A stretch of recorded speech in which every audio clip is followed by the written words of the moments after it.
Kapolri, apel gelar pasukan, Komando Pasukan Khusus Tentara Nasional Indonesia Masyarakat. Foto bersama.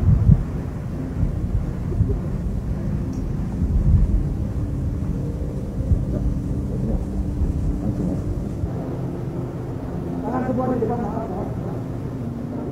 Kanan di atas.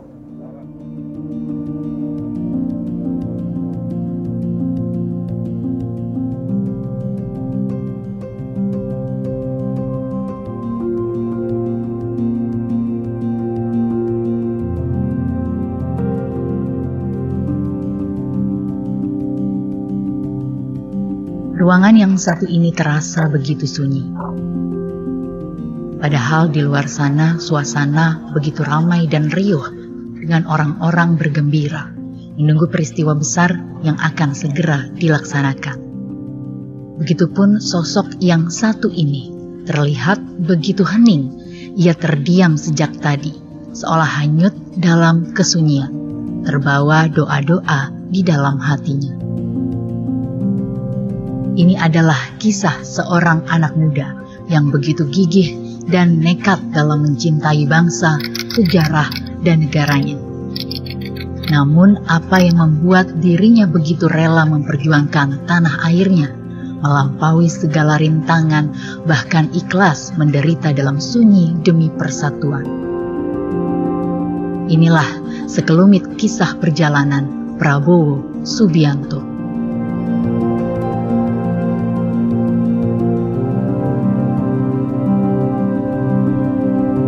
Kisah ini berbeda dengan cerita perjalanan banyak tokoh perjuangan yang biasanya berlatar belakang dari keluarga sederhana atau bahkan keluarga miskin.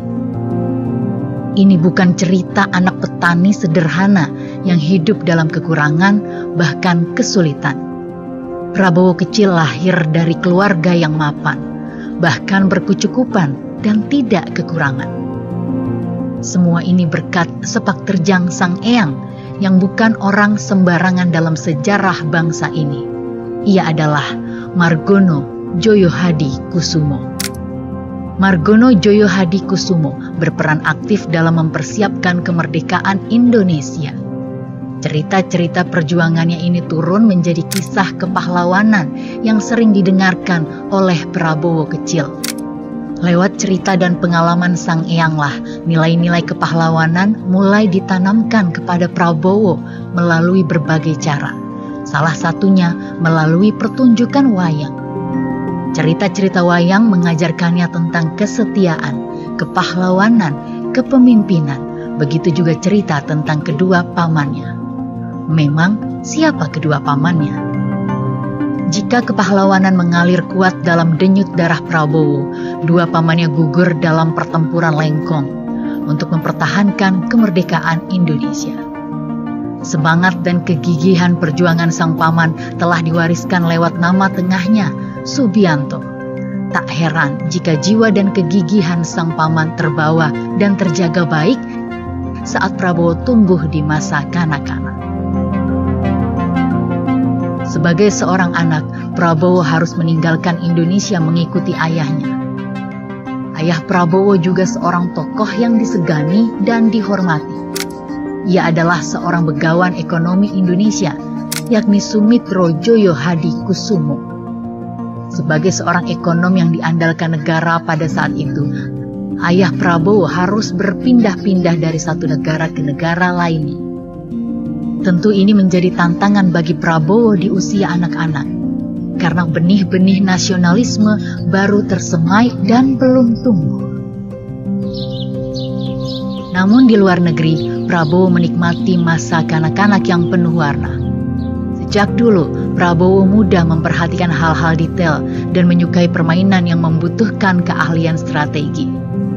Dibesarkan dalam keluarga intelektual menjadikan Prabowo tumbuh menjadi lebih kritis dan pesat berkembang. Namun ia tetap menjaga kesantunan ala orang timur seperti yang diajarkan orang tuanya. Ketika kecil, kami sering bermain koboi dan Indian. Ia juga serius saat bermain tentara, mengoreksi cara baris, cara pegang senjata, dan memberi contoh di depan. Ia sangat tertarik dengan dunia militer. Pernah suatu saat kami berkelahi, dia saya tonjok, namun dia diam saja. Rupanya ia dididik untuk tidak memukul perempuan. Walaupun demikian, hidup di luar negeri sebagai anak Indonesia tidaklah mudah. Prabowo tak jarang diterpa berbagai cemoohan hanya karena ia warga minoritas. Apakah ini lantas membuatnya menjadi lemah? Ternyata Prabowo malah menjadi semakin tangguh. Rasa nasionalismenya semakin tumbuh. Ia berhasil menyesuaikan diri dan bergaul dengan luas. Ia juga mampu mengikuti pelajaran di sekolah-sekolah internasional karena otaknya yang cemerlang. Ketika sekolah di Swiss, Prabowo menunjukkan jiwa leadership dengan mengambil prakarsa dalam penyusunan anggaran student senat padahal masih junior. Ibu Dora telah membesarkan anak-anaknya dengan sangat disiplin.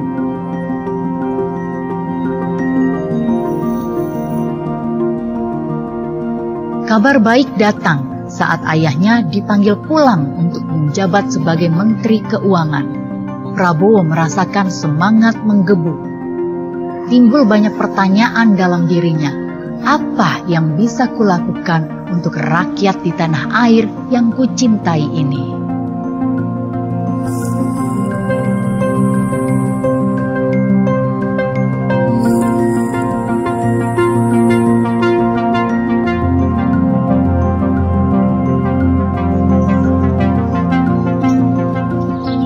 Setelah kembali ke tanah air, Prabowo muda gemar berjalan-jalan menjelajahi Pulau Jawa.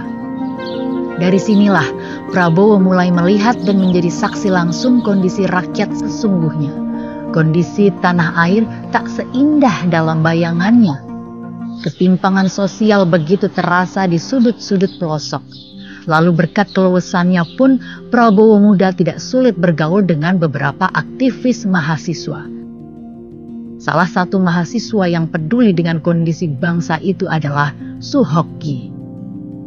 Lewat obrolannya dengan Gi, Prabowo mencoba mewujudkan mimpi atas kegelisahan hatinya dengan membuat sebuah lembaga swadaya masyarakat bernama Lembaga Pembangunan Indonesia yang ia adopsi dari Peace Corps saat berada di Amerika Serikat. Namun apa daya, di tengah perjalanan lembaga ini tidak berkembang seperti yang diharapkan. Meskipun demikian, Prabowo tak lantas putus asa. Ia terus mencari jalan lain untuk mewujudkan kecintaannya pada bangsa dan tanah airnya.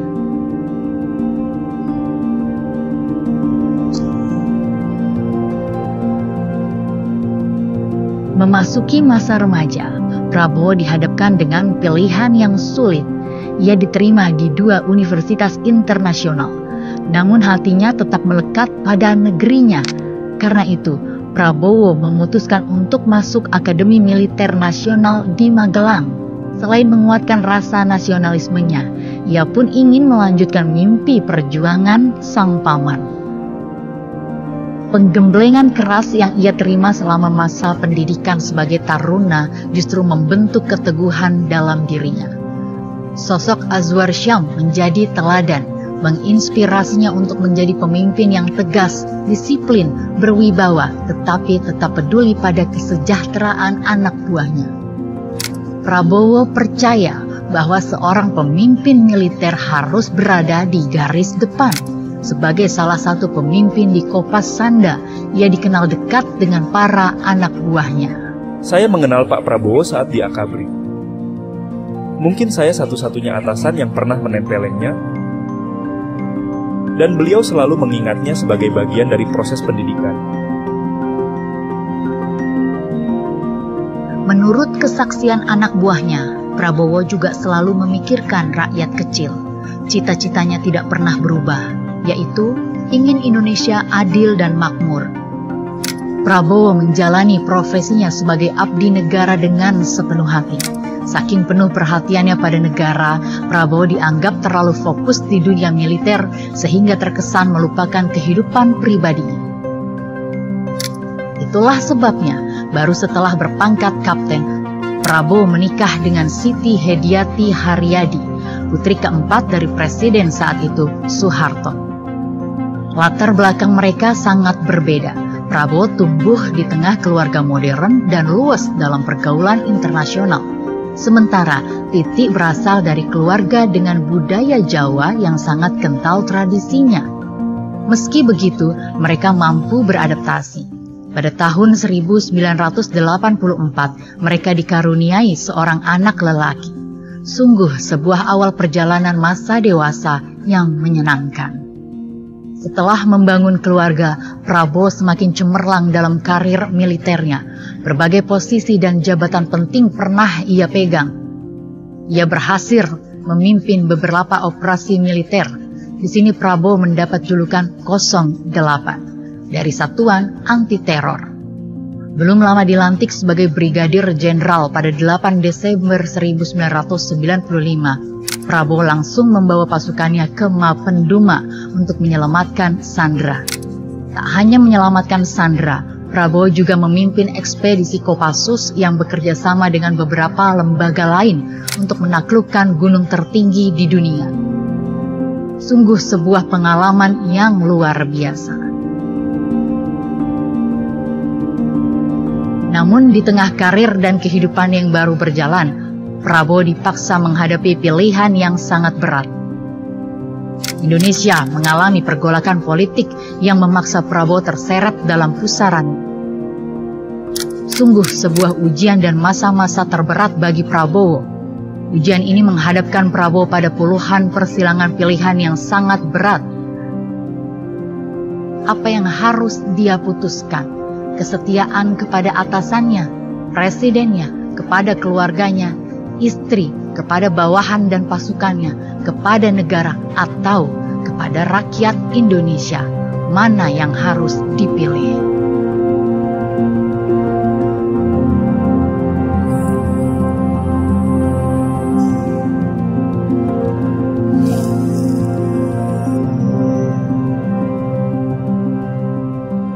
Tahun 1998, karir militer Prabowo terhenti.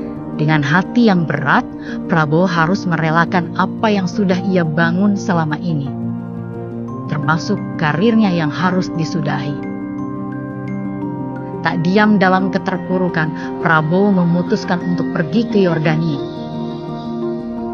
Itu adalah negara tempat tinggal sahabatnya Pangeran Abdullah yang mengundang dan menyambut Prabowo layaknya seorang jenderal yang pulang dari medan laga.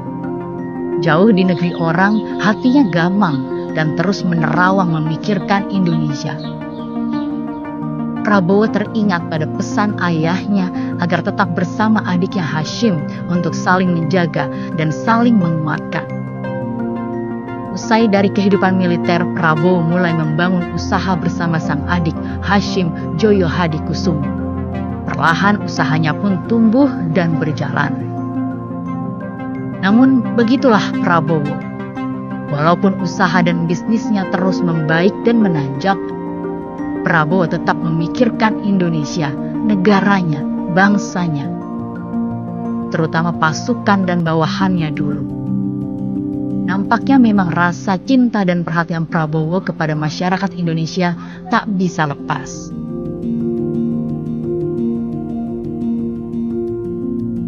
Sampai pada suatu hari, sebuah kabar membuatnya ingin segera kembali ke Indonesia.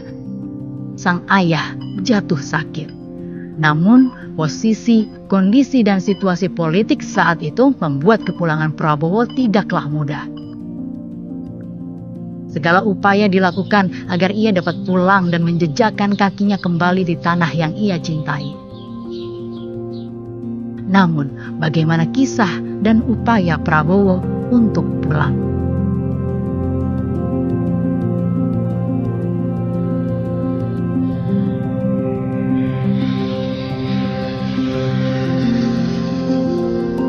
Orang yang membantu kepulangan Pak Prabowo kembali ke Indonesia memang Pak Taufik Kemas yang berkomunikasi dengan Pak Prabowo dan disampaikan waktu Bu Mega menjadi wakil presiden dan saat itu presidennya almarhum Gus Dur. Perjalanan panjang seorang Prabowo yang begitu besar keinginannya membantu rakyat serta memajukan bangsa dan negara, sungguh sebuah mimpi besar yang masih gelap ujungnya dan tidaklah mudah. Prabowo yang hanya ingin kembali ke tanah airnya juga menghadapi begitu banyak kesulitan. Namun, atas kesaksian baik beberapa tokoh bangsa terhadap Prabowo, akhirnya Prabowo berhasil pulang kembali ke tanah air pada awal tahun 2000. Sayangnya tak lama kemudian pada tahun 2001, ayahandanya Pak Sumitro Joyo Hadikusumo meninggal dunia di usia 81 tahun. Sungguh itu menjadi tahun-tahun yang berat bagi seorang Prabowo. Ujian demi ujian datang menghadang silih berganti, namun Prabowo tetap tegar dan pantang menyerah pada mimpi dan cita-citanya, yakni berbakti pada negeri dan turun membantu meringankan beban rakyat. Setelah merasakan sendiri turbulensi, gejolak, bahkan friksi politik, Prabowo menyadari satu hal penting, cara dan langkah yang pasti untuk secara nyata membantu negara dan bangsa adalah dengan terjun ke politik praktis. Ia pun memutuskan untuk mendirikan sebuah partai, yaitu Partai Gerakan Indonesia Raya atau Gerindra pada tahun 2008. Dari sinilah awal karir politik Prabowo dimulai. Jalannya tidak mudah dan ia terus menghadapi ujian demi ujian lagi. Tidak hanya satu kali, tetapi berkali-kali. Dan ini sungguh menjadi sebuah perjalanan politik yang luar biasa bagi seorang Prabowo. Sampai pada satu saat, Prabowo harus dihadapkan lagi dengan ujian politik yang berat, yakni harus bersaing dengan kandidat terkuat, seorang lawan yang dulunya adalah kawan dan mantan orang yang ia dukung dalam kontestasi pemilihan kepala daerah DKI Jakarta, yaitu Joko Widodo atau Jokowi. Setelah kalah di Pilpres 8 Juli 2014, pada tahun 2019, untuk kedua kalinya Prabowo dikalahkan lagi oleh lawan yang sama, yakni Jokowi. Sungguh situasi yang sangat memukul bagi Prabowo.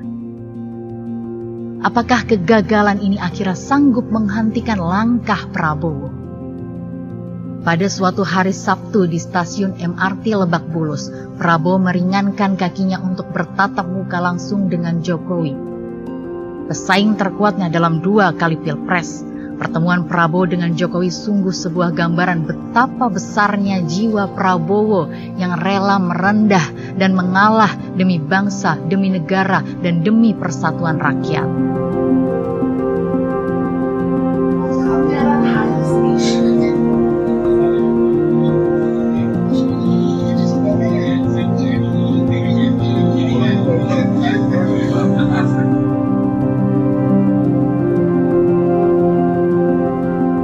Lantas Prabowo menyadari bahwa membantu dan memajukan rakyat Indonesia tidak harus selalu dengan cara menjadi pemimpin tertinggi.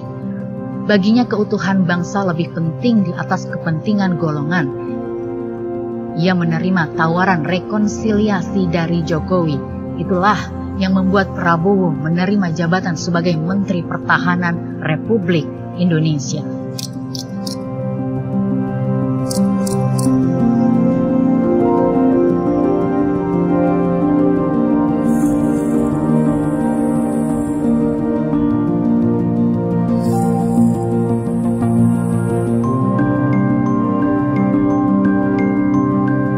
Rasa cinta tanah air, bangsa, dan negara memang sulit untuk bisa dibayangkan dan digambarkan dalam perjalanan panjang hidup, karir, perjuangan, dan kontestasi politik seorang Prabowo Subianto.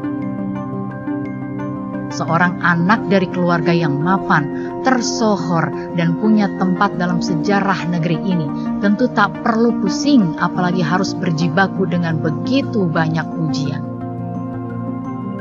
Binaan keluarga sejak dini, lingkungan pendidikan, dan tempaan dunia militer telah membentuk Prabowo menjadi pribadi tangguh yang tidak mudah menyerah.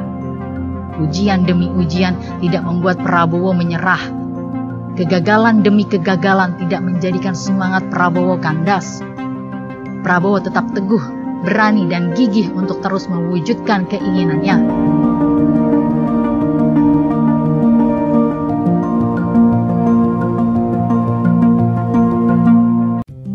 Didorong oleh rasa cinta kepada tanah air agar dapat membantu rakyat dan memajukan bangsa. Tahun 2024, sebuah kisah dan babak baru perjalanan politik Prabowo bermula.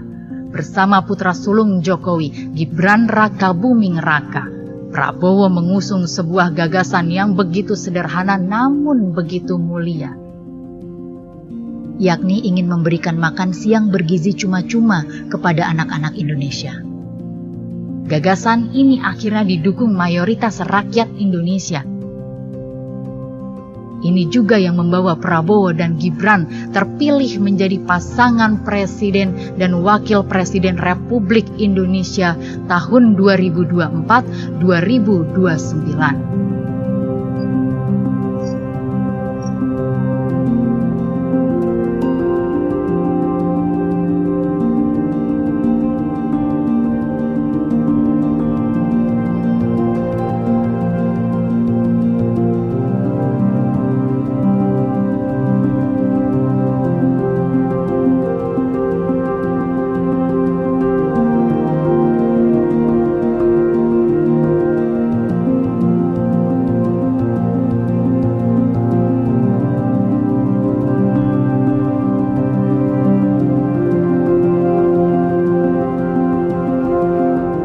Prabowo Subianto, Presiden Republik Indonesia ke-8, siap menjalankan tugasnya sebagai kepala negara dan pemerintahan.